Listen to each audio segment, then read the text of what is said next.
Hi అండి, అందరికీ నమస్కారం. నేను ఈరోజు సింపుల్గా కుష్కా ఎలా చేయాలో చూసుకుందాము. ఏం కూరగాయలు లేనప్పుడు తోచినప్పుడు ఇలా సింపుల్గా ట్రై చేయండి. చాలా అంటే చాలా బాగుంది.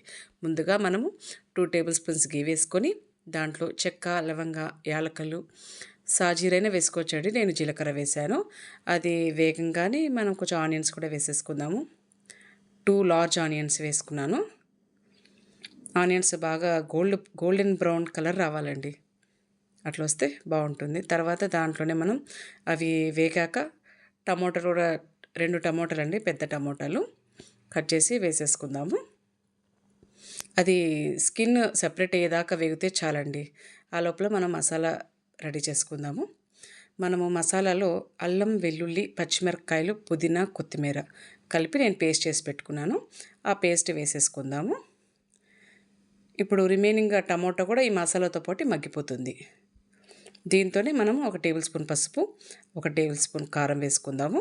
నేను పచ్చిమిరపకాయలు 2 వేసానండి టేస్ట్ కోసము. కొందరు పచ్చిమిరపకాయలు ఇష్టపడే వాళ్ళు కారం స్కిప్ చేసేసి పచ్చిమిరపకాయలే వేసుకోవచ్చు, ఇబ్బంది ఏం లేదు. బాగా అది కూడా కలియపెట్టేసుకొని 1 కప్పు పెరుగు కూడా వేసుకోవాలండి. పెరుగు స్కిప్ అయింది. చిన్న కప్పు, 1 కప్పు చాలండి. ఒక 4 టేబుల్ స్పూన్స్ అనుకోండి వేసేసుకొని దాంతోనే మనం 1 టేబుల్ స్పూన్ ధనియాల పొడి, 1 టేబుల్ స్పూన్ గరం మసాలా వేసేసుకుని అది కూడా కలియపెట్టేసుకుందాము. చూడండి, అలా బాగా వేగాక ఎసురు పోసేసుకుందాము. 1 కప్పుకి 2 కప్పులు వాటర్. మసూరా బియ్యమే వేసాను, సో 1 కప్పుకి 2 కప్పులు వాటర్ వేసేసుకుందాము. ఎసురు కాగానే బియ్యం పోసేసుకుందాము.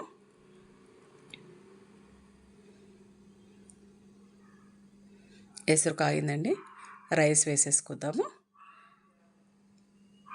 ఇప్పుడు కాసేపు మూత పెట్టేసుకుంటే ఇలా వచ్చేస్తుంది.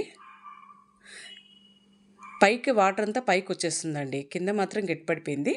పైకి ఇట్లా వాటర్ అంతా వచ్చేస్తుంది. మనం కలియబెడితే కిందికి అప్పుడప్పుడు ఒకసారి ఉడికిన తర్వాత కలియపెట్టుకోవాలి మధ్యలో, అట్లాగే వదిలేయకూడదు. ఎందుకంటే పైకి వాటర్ ఫామ్ అయిపోయి కింద మాడిపోతుంది. అంతే అండి. ఇప్పుడు మగ్గ పెట్టేసుకుందాము. ఒక 10 మినిట్స్ మగ్గ పెడితే చాలండి. చాలా అంటే చాలా టేస్టీ అయిన కుష్కా రెడీ. దీంట్లో పెరుగు చట్నీ నంచుకుంటే చాలు. తప్పకుండా ట్రై చేయండి. Thank you.